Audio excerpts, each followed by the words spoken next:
نبی کریم علیہ السلام نے فرمایا سعد بن عبادہ جھنڈا دے دے آپ واپس، اب آپ لشکر کے علم بردار نہیں رہے۔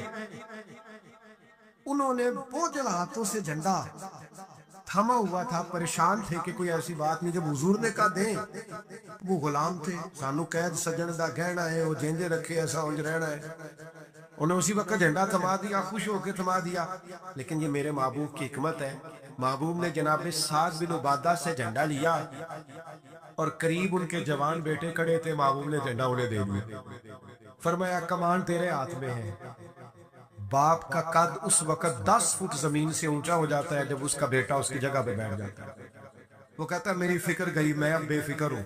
جب انہی کے بیٹے کو وہ منصب ملا، تب حضرت سعد بن عبادہ کے چہرے کی کیفیت یہ تھی کہ وہ گویا اپنی آنکھوں اور اپنے چہرے سے بتا رہے تھے میں تو خود جھنڈا پکڑ کے اتنا راضی نہیں تھا جتنا اپنے بیٹے کے ہاتھ میں دیکھ کے راضی ہے۔ یہ آپ تدبر سیکھیں دن۔ میں اپنے نوجوانوں کو دیکھتا ہوں جذباتی مزاج، بھاگتے دوڑتے بے چین پریشان الجھے ہوئے۔ ابھی میں ملک سے باہر تھا، میرے ساتھ اکثر ایسے ہوتا ہے، بیرون ملک جو لوگ ہوتے ہیں نا وہ زیادہ پریشان ہوتے ہیں پاکستان کے حالات کو لے کر، وہ زیادہ خبریں دیکھتے ہیں۔ ایک صاحب مجھ سے کہنے لگے پاکستان کے حالات، میں نے کہا بالکل ٹھیک ہے، اتار چڑھاؤ ہے، زندگی کے ساتھ چلتا ہے، بے چینی نہیں، بے قراری نہیں، الجھاؤ نہیں، ہر وقت کا اضطراب نہیں، دانائی، تدبر، حکمت، معاملہ فہمی، یہ ہمیں ہمارے رسول پاک نے عطا فرمایا۔ آپ اپنی زندگی کو سلیقے سے گزاریں، قیمتی بنائیں۔ آپ اپنے وجود سے بڑا کام لے سکتے ہیں، لیکن کیا ہے، دانائی نہیں ہے، جذباتی مزاج اور جذباتی پن ہماری طبیعتوں کا حصہ ہے۔ جذباتی فیصلے، جذباتی باتیں۔ ہمارے دیہاتوں میں چودھری فیصلہ کس کے ہاتھ میں کرتے ہیں؟ جو پہلے آ جائے، تو سچا ہے یا جھوٹا ہے، آ پہلے گیا ہے، بس انہیں مینوں پہلا آکھیا تسی تے آئے ہی نہیں، اسی بات پہ فیصلہ دے دیا۔ دانائی، تدبر، یہ رسول اللہ صلی اللہ علیہ وسلم نے ہمیں سکھایا، امی نہ کبھی ہے حضور۔ اور دوسری بات، انسان کے پاس جو سب سے قیمتی چیز ہوتی ہے نا وہ اس کا کردار ہوتا ہے۔ آپ نے زندگی میں نقوش کیا چھوڑے، آپ جہاں رکے جہاں بیٹھے، یہ ایسا تو نہیں زندگی میں کہ یہ 10 دوست پرانے، یہ 10 دوست آج کل کے ہیں اور ان کے درمیان بھی غیبتیں جاری ہیں، بس کام ختم ہونے کے قریب ہے، اور پھر اس کے بعد اور کوئی 4 دوست ہم تلاش کریں گے۔ اچھے نقوش نہیں چھوڑتے، کتنی خوشیوں سے رشتے طے پاتے ہیں، لیکن وہ تھوڑا وقت نہیں گزرتا تو ساری سوچے، سارے نظریات گدلے اور میلے کچیلے ہونے لگ جاتے ہیں، اس ساری محبتوں کو زنگ لگنے لگ جاتا ہے۔ عظمت کردار، بلندی، آپ کے افکار، آپ کا اچھا گمان، آپ کی سوچیں، آپ حیران ہوں گے اللہ تعالیٰ نے نبی پاک کا وجود ہی معجزہ بنایا ہے، لیکن جب حضور کے اپنوں نے دلیل مانگی نا، اپنوں کو مطمئن کرنا بڑا مشکل کام ہوتا ہے۔ قریبیوں نے دلیل مانگی، قریش مکہ نے کہ آپ نبی ہیں تو دلیل دیں، نبی پاک علیہ السلام نے اپنے اپنوں کو معجزہ نہیں دکھایا، بلکہ قرآن مجید فرماتا ہے کہ محبوب نے کہا فَقَدْ لَبِثْتُ فِيكُمْ عُمَرًا مِّن قَبْلِهِ أَفَلَا تَعْقِلُونَ، میں کوئی باہر سے نہیں آیا، میں نے اپنی اس سے پہلے کی ساری عمر تمہارے درمیان گزاری ہے، 40 سال یہاں گزارے، اپنے ماں کی گود میں بھی، نانا کے کندھوں میں بھی، جناب خدیجہ کا دولہا بن کے بھی، بیٹیوں کا باپ بن کے بھی، میں نے سارا وقت تمہارے بیچ گزارا، افلا تعقلون، تمہیں عقل نہیں؟ بھیا محبوب ان سے فرما رہے ہیں کہ میری جیسا سچا ہے تو لا کے دکھاؤ، باہر سے نہیں آیا تمہارے درمیان رہا ہوں۔ تو یار یہ مشکل کام ہوتا ہے، چاروں جانب ماحول خراب اور بندہ پھر ٹھیک رہے۔ اکثر لوگ تو اپنے بچے کی غلطی نہیں نکالتے، کہتے دوستوں نے خراب کر دی، اماں کہتی ہے منڈا میرا ٹھیک سی، دوستوں نے خراب کرتا ہے۔ میں نے کہا چلے اچھی طرح سے سوچ لیں، ہو سکتا ہے دوست ٹھیک ہو، آپ کے بچے نے سارا ماحول گڑبڑ کر دیا۔ یہ جان چھڑانا تو آسان ہے، لیکن سارے ماحول کے اندر کردار کی عظمت۔ جب نبی پاک علیہ السلام نے مختلف بادشاہوں کو خطوط لکھے نا اسلام قبول کر لو، تو کیسر روم کو بھی خط لکھا۔ کیسر سیانا آدمی تھا، سیانے لوگ جو ہوتے ہیں وہ زمینی حقائق دیکھتے ہیں، جذباتی فیصلے نہیں کرتے، وہ معاملہ فہم ہو۔ آج کل جس طرح میں اور آپ ہیں نا تصویروں کے اندر زندگی گزار رہے ہیں، لائکس ویوز کمنٹس اسی پر زندہ ہے. لوگ ان پر وقت نہیں گزارتے. تو سمجھدار لوگ کیسے روم کے پاس میرے محبوب کا خط گیا, اس نے فوراً نہیں فیصلہ کیا, کہنے لگا کوئی, ورنہ بہت سارے ایسے بدبخت بھی تھے معاذ اللہ جنہوں نے حملے کی تیاری شروع کر دی, ہمیں خط لکھا اسلام قبول کرو ہم حملہ کریں گے. لیکن یہ سیانہ آدمی تھا, اس نے لوگوں سے کہا یہاں اگر کوئی سردار آیا ہوا ہو نا, مکے کا تجارت کی غرض سے سردار آیا کرتا, کوئی سردار آیا ہوا ہو تو میری ملاقات کرا. جناب ابو سفیان ابھی مسلمان نہیں ہوئے تھے اور ہر جنگ میں قریش مکہ کی لیڈ وہ کرتے تھے. وہ ان دنوں وہاں گئے ہوئے تھے, تجارت کی غرض سے بلا لیا. اب قیصر نے سامنے کھڑا کیا. بخاری شریف سے لے کر کتب سیرت میں تمام جگہ کتب احادیث میں آپ کو الفاظ کے اختلاف کے ساتھ لیکن مفہوم ایک ہی یہ روایت ملے گی. قیصر نے سوال کرنے شروع کیے جناب ابو سفیان سے. پہلے پوچھا آپ کون ہے, کہ میں سردار ہوں. کو رشتہ, کہنے لگے جس محبوب نے آپ کو خط لکھا ہے میں رشتے میں چچا ہوتا ہوں. کہنے لگے بتائیے اس محبوب نے دعویٰ نبوت کیا ہے, ان کے خاندان میں ماضی قریب میں کسی اور نے بھی کیا ہے؟ کہا نہیں. کہاں کو بادشاہ گزرا ہو ان کے خاندان میں قریب قریب کا کوئی نہیں. کہا یہ بتائیے ان کے ماننے والے امیر ہیں کہ غریب؟ تو ابو سفیان کہنے لگا ماڑے ماڑے بندے, ماڑے ماڑے بندے. میں آپ مجھ سے ناراض نہ ہوئیے گا لیکن محفل میلاد میں بھی ماڑے ماڑے بندے آتے ہیں. سیاسی سماجی لوگ بھی آتے ہیں کسی سے ادھاری ٹوپی لے کے, ان کا خیال ہوتا ہے چلو میلاد کی محفل کی بھی قیادت جلدی سے ہم لے لیں, جلوس بھی جلدی سے قبضہ کر لیں, کل کوئی لوگوں کو پاس بھی جانا ہے الیکشن کے دنوں. لیکن غریب نہیں. پر ہمارا حال یہ ہوتا ہے کہ جس کو 35 سال ہو گئے فجر کی اذان پڑھتے, وہ بیچارہ میلاد کی محفل کی بھی صدارت نہیں کر سکتا. وہاں بھی جن کے ہاتھوں میں نوٹوں کی دتیاں اچھی ہوں ان کی سیٹیں اگلی ہوتی. یہ ذوق ٹھیک نہیں, یہ اس محفل کے وقار کے حق میں نہیں. یہ بات, یہ بڑی بلند و بالا محفل, اس کا معیار اور ہونا چاہیے. پوچھا سردار نے, ابو سفیان بتائیے ماننے والے کون ہیں؟ کہ غریب غریب. فرمایا یہ بتاؤ تمہاری کبھی ان سے جنگ بھی ہوئی ہے؟ کہ ہوئی ہے. نتیجہ کیا نکلا؟ کہ کبھی ہم فتح یاب ہوئے کبھی وہ. کہنے لگا اچھا یہ بتائیں ان کے ماننے والے گھٹ رہے ہیں بڑھ رہے ہیں؟ ابو سفیان کہنے لگا جی بڑھ تو روز بروز رہے ہیں, نتیجہ خیز ہو رہی ہے دعوت. اس نے کہا اچھا یہ بتائیں جنہوں نے دعویٰ نبوت کیا ہے کیا کبھی انہوں نے جھوٹ بھی بولا ہے؟ ابو سفیان کہتے ہیں کہ میں ایک منٹ کے لیے سوچ میں مخالف تھا نا, مخالف رائے دے رہا تھا, لیکن میرے دل کے اندر سے آواز آئی معاذ اللہ میں انہیں جادوگر کہوں, شاعر کہوں, ساحر کہوں تو شاید کوئی شخص میری بات پر توجہ دے, پر نبی پاک نے جھوٹ بولا یہ تو مانے گا ہی کوئی نہیں. کہتے ہیں میں نے کہا بات بالکل سچی کرنی ہے. وہ میرے سامنے پیدا ہوئے, سامنے جوان ہوئے, سامنے ان کے بال سفید ہوئے, پر اس محبوب کی زبان سے جو بھی نکلتا ہے حق اور سچ نکلتا ہے. میں کیسے آپ کو یہ بات عرض کروں کہ بغیر وجہ کے لوگ جھوٹ بولتے ہیں, ان کا کوئی فائدہ نہیں, کوئی دنیاوی نفع بھی نہیں, جان بوجھ کے ڈینگے مارتے بڑھ کے کوئی لینا دینا ہی نہیں, بلا وجہ جھوٹ. یہ انسان کے کردار کو داغدار کر دیتا ہے. دنیا کے کسی بڑے تاجر پر ہاتھ رکھیے, بڑے سے بڑے بزنس مین پر, اس سے پوچھئے کہ تمہاری بزنس میں کامیابی کی وجہ کیا بنی؟ انویسٹمنٹ زیادہ کی تھی, پڑھے لکھے زیادہ تھے. آپ کو ہر بزنس مین کہے گا صرف اللہ نے میرا مارکیٹ میں اعتبار بنا دیا. جس کا اعتبار مارکیٹ میں اچھا ہوتا ہے لوگ کہتے ہیں بندہ ٹھیک ہے, سچ بولتا ہے, اس کا کاروبار چلتا ہے. کبھی جھوٹ اور بددیانتی اور فریب سے بھی قومیں آگے بڑھی. ابو سفیان کہتے ہیں مجھ سے پوچھا, ایک سوال یہ بھی تھا ان سوالوں میں کہ خاندان کیسا ہے, تو میں نے کہا خاندان تو قریشی اور ہاشمی ہے, اعلیٰ خاندان محبوب کا. تو کہتے ہیں میں نے کہا بادشاہ کو نتیجہ ہی دے, اتنے تو نے سوال کیے. تو کہنے لگا نتیجہ تو نکل آیا ہے. تم نے کہا ماننے والے غریب لوگ ہیں, تو نبیوں پر ہمیشہ پہلے غریب لوگ ہی مان لاتے ہیں.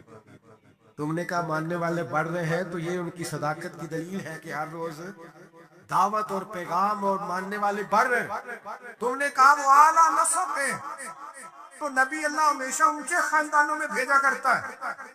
تم نے کہا انہوں نے کبھی جھوٹ نہیں بولا، تو سردار سچ بتانا، جو بندہ بندوں سے جھوٹ نہیں بولتا وہ یہ جھوٹ کیوں بولے گا کہ میں اللہ کا رسول بن کے آیا ہوں؟ نتیجہ تو نکل آیا، اسیر دشمن کی چاہ میں بھی، مخالفوں کی نگاہ میں بھی وہ امی ہے، صادق ہے، معتبر ہے، میرا پیغمبر عظیم ہے۔ کردار کی جو عظمت ہے نا، کردار کی، یار آپ کی اور میری زندگی کچھ اصول تو ہونے چاہیے، کچھ قاعدے، کچھ ضابطے، جدھر کی ہوا ہوئی ادھر کی ہو گئے۔ آج کل یہ نیا والا فیشن ہے، لہذا یہ اپنا لو۔ بھئی ہم کوئی ہوا کے دوش پہ ہیں، کوئی لاوارث ہیں، اپنی کوئی تہذیب نہیں، تمدن نہیں، مزاج نہیں، طبیعت نہیں، یعنی جس طرح کا ماحول ہے اس طرح کے بن جاؤ۔ کردار میں کچھ قاعدے زندگی میں بنانے چاہیے، کچھ اصول وضع کرنے چاہیے، کچھ چیزیں طے کرنی چاہیے کہ مجھے ان حدود سے آگے نہیں بڑھنا۔ مومن کی اپنی ایک ذاتی شخصیت ہوتی، اس کا ایک اپنا رکھ رکھاؤ ہوتا، اس کی اپنی ایک وفاداری ہوتی۔ آپ جائیے اپنے بزرگوں سے ملیے، دیہاتوں کے لوگ کیا کہتے ہیں؟ کہتے ہیں بس بھائی میں دوستوں کے ساتھ آتا جاتا تھا، گھومتا پھرتا تھا، اب یہ کام نہیں کرنا، اب میرے بیٹے کو میرا جوتا پورا آنے لگ گیا، اب مجھے وفادار ہونا۔ میں کیسے اپنی ملت کے نوجوانوں کو سمجھاؤں کہ تم گھٹنوں تک اگر اپنا لباس آدھا کر لے تو پتہ نہیں تیری کتنی کو گرمی کم ہو جاتی ہے، اور کس قدر زیادہ آسودگی اور آسانی محسوس کرتے، حالانکہ گھر میں بہنیں ہیں، بیٹیاں ہیں، ماں ہیں۔ دیکھیے ایک اپنی وفاداری بھی ہونی چاہیے، اس کے کچھ قاعدے، ضابطے، اٹھنا بیٹھنا، اصول بھی ہونے چاہیے۔ نبی کریم صلی اللہ تعالی علیہ وسلم کی عظمت کردار کا یہ عالم تھا کہ عرب شریف کے اندر کنواری عورتیں بڑی ہی شرم و حیا والی ہوتی، لوگ مثال دیتے کہ تم تو کنواری لڑکی کی طرح شرم و حیا والا۔ قربان جائے سیدہ طیبہ طاہرہ حضرت عائشہ صدیقہ رضی اللہ تعالیٰ عنہ فرماتی ہیں نبی پاک علیہ السلام عرب کی کنواری لڑکیوں سے بھی زیادہ حیا والے تھے۔ حضور حیا والے، متانت، سنجیدگی، کبھی شور و غل نہ کرتے، کبھی بازار میں نظریں اٹھا کے نہ چلتے، کبھی محبوب کی زبان سے معاذ اللہ کسی نے کوئی کمزور جملہ نہیں سنا۔ یہ کیا بات ہوئی، مجھے کسی نے غصہ دلایا تھا، میں نے گالیاں دے دی، تو آپ کے اصول کدھر گئے، قاعدے کدھر گئے، ضابطہ کدھر گیا؟ یہ کیسے ہو گیا کہ آپ بااصول آدمی تھے پھر بھی آپ کی زبان سے بازاری جملے نکل آئے؟ یہ ہو نہیں سکتا نا اگر آپ نے کوئی اصول زندگی میں بنا رکھے۔ تو عظمت کردار کہ رسول اللہ صلی اللہ تعالی علیہ وسلم کی زندگی کا ایک بنیادی عنصر ہے، بنیادی۔ اور پھر حضور سید عالم صلی اللہ تعالی علیہ وسلم کو اللہ تبارک و تعالی نے ایک شان اور بڑی امتیازی عطا فرمائی، بڑی انوکھی۔ وہ یہ تھی کہ اللہ تعالیٰ نے نا محبوب کو فصاحت و بلاغت عطا فرمائی، یعنی بات کہنے کا جو سلیقہ، جو انداز حضور جانتے ہیں نا، یہ کسی اور کو نصیب۔ ہمارے ہاں نا بہت زیادہ باتیں کرنے کا رواج ہے، اس کا نتیجہ یہ نکلتا ہے کہ انسان کے جملے بے وقت ہو جاتے ہیں۔ لوگ کہتے ہیں یار عادت ہے اس کی، اور کچھ لوگ ایسے ہوتے ہیں کہ جن کے پاس آپ بیٹھے نا تو کبھی کبھی تیل کی ضرورت پڑ جاتی ہے کہ تھوڑا تھوڑا یہاں لگا لے بندہ، یہ کتنی باتیں سناتے ہیں، اتنی باتیں۔ اور آج کل تو ایک اور رواج بھی ہو گیا، کہتے ہیں قطع کلامی معاف اور ساتھ ہی بات شروع۔ تو میں کنیوں سے کہتا ہوں پہلے پوچھ تو لیں ہم نے معاف کیا بھی ہے کہ نہیں۔ آپ تو گن پوائنٹ پہ معافی لے رہے ہیں، آپ نے حکم دائر کیا ہے قطع کلامی معاف اور آپ شروع ہو گئے۔ گفتگو میں، لہجے میں، دعوت دینے میں، پیغام دینے میں آپ کی خدمت میں عرض کروں گا روز بچوں کو بھی نہیں ڈانٹنا چاہیے، روز نہیں نصیحت کرنی چاہیے ورنہ نصیحت بے وقت ہو جاتی ہے۔ روز ہی انسان کو اس طرح کا ماحول نہیں بنانا چاہیے، وہ اس کی طبیعت ٹھہراؤ والی ہے، یعنی سکوت جو ہوتا ہے نا، چپ خاموش آدمی، وہ لگتا ہے کہ کوئی طوفان لیے بیٹھا ہے، لگتا ہے کہ یہ اس وقت کسی خاص گہرائی اور گہرائی میں اتر کر کوئی اچھی منصوبہ بندی کر رہا۔ نبی پاک علیہ السلام کو اللہ نے بڑی فصاحت و بلاغت عطا فرمائی، لیکن اس کے ساتھ ساتھ اللہ تعالیٰ نے علم کے خزانوں کی کنجیاں دی۔ سرکار جب بات کرتے نا تو صحابہ فرماتے ہر جملہ دوسرے جملے سے جدا ہوتا، اس طرح حضور بولتے کہ اگر کوئی لفظ گننا چاہتا تھا تو گن بھی سکتا، یعنی بات وہ ہمارے ہاں اکثر نا محافل میں ایسا ہوتا ہے کہ وہ بعض اوقات بڑی سادی سی بات بھی اتنے جوش کے ساتھ کی جاتی ہے کہ میری طرح کا طالب علم سوچنے لگ جاتا ہے کہ یہ بات تو آرام سے بھی کی جا سکتی ہے، اس میں اتنا پریشان ہونے کی ضرورت ہے؟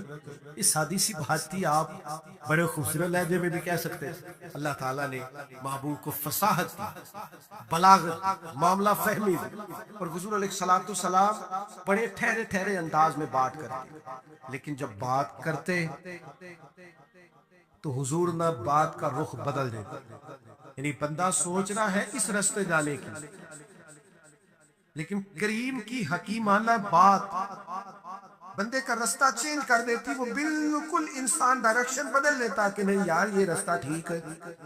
اب بات کو سمجھیے، ایک ہوتا ہے بندے کے پاس مال نہیں تو وہ فقیر ہے، کچھ لوگ ایسے ہوتے ہیں کہ وہ امیری میں فقیری کرتے ہیں، مالدار ہوتے ہیں، بڑا اللہ نے دیا ہوتا ہے، لیکن ان کے مزاج سے دولت نہیں چھلکتی، عہدہ نہیں چھلکتا، وہ درویشوں کے ساتھ بیٹھتے ہیں، سادہ طرز زندگی۔ یہ بھی نبی پاک علیہ السلام کا خاصہ ہے، حضور کی نبوت کی دلیل ہے کہ نبی پاک نے فقیرانہ زندگی کو اختیار کیا۔ آپ ذرا انداز دیکھیے، حضرت عمر رضی اللہ تعالیٰ عنہ کہتے ہیں میں ملنے کے لیے پہنچا تو موٹے بان کی چارپائی، حضور اس پر آرام فرمایا، فرماتے ہیں جب میں گیا تو سرکار اٹھ کے بیٹھے، اور جب حضور اٹھے نا تو آپ کی کمر مبارک سے نا ذرا کپڑا ہٹا، جنہوں نے پرانی موٹے بان کی چارپائیاں دیکھی نا، مونجی منجی جنہوں کہی دس، تو وہ کبھی اٹھتے تھے نا سو کے تو کمر پر نشان چھوڑتی تھی۔ حضرت عمر رضی اللہ تعالیٰ عنہ اپنے مزاج کے لحاظ سے دلیر آدمی، لیکن جناب فاروق اعظم رضی اللہ تعالیٰ عنہ نے محبوب کو اس حال میں اٹھتے دیکھا تو آنکھوں میں آنسو آ گئے، اور حضرت عمر میں نے ایک فکر بیان کی، ایک ڈائریکشن بیان کی، اپنی سوچ عرض کی حضور کی بارگاہ میں، عرض کی یا رسول اللہ صلی اللہ تعالی علیہ وسلم، ایک کیسر و کسرا اللہ کے دین کے دشمن ہے اور اتنی آرام دہ زندگی گزار، بہت سارے لوگ سوال نہیں کرتے وہ فلاں ملک دیکھو غیر مسلم ہے، کہ آسودہ حال کتنا ہے، محنت ضرور کرے، جدوجہد ضرور کرے، یہ بات کرنے کا مقصد یہ نہیں کہ محنت چھوڑ دی جائے، خوب مشقت کرے، جدوجہد تو انسان کو زندہ رکھتی، اس سے تو پتہ چلتا ہے کہ انسان کے اندر روح موجود ہے، جو بالکل ہلتے جلتے نہیں، حرکت نہیں کرتے ہو تو مردے ہو جاتے ہیں، تو زندگی زندہ دلی کا نام، مردہ دل کیا خاک جیا کرتے۔ لیکن یہ سوچ کا یہ زاویہ بھی دیکھیے، حضرت عمر نے عرض کی یا رسول اللہ صلی اللہ تعالی وسلم، وہ کیسر و کسرا اللہ کے دین کے دشمن اتنی آسودہ آسان زندگی گزارتے اور آپ محبوب ہو کے، اب یہ ایک زاویہ ہے سوچ کا، لیکن نبی پاک علیہ السلام نے اس زاویے کو نیا رستہ دیا۔ سوچ یہ ہے کہ آپ محبوب ہیں اور ظاہری طور پر یہ وقت مشکل ہے، دوسری جانب دشمن ہے، اور یہ گاؤں تک یہ لاؤ لشکر، یہ آسان زندگی۔ حضور نے سوچ بدل دی، فرمایا عمر کیا تم یہ پسند نہیں کرتے کہ وہ دنیا میں تھوڑی سی آسانی لے اور آخرت میں رسوا ہو جائے؟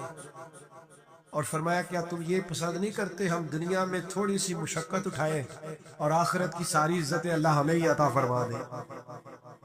یہ ایک ایسی سوچ تھی کہ جناب عمر کہتے ہیں میرا زاویہ نگاہ ہی بدل گیا کہ جنت میں جئیں گے من چاہی زندگی، وہاں اللہ کے انعامات سے بھرپور لطف اندوز ہوں گے۔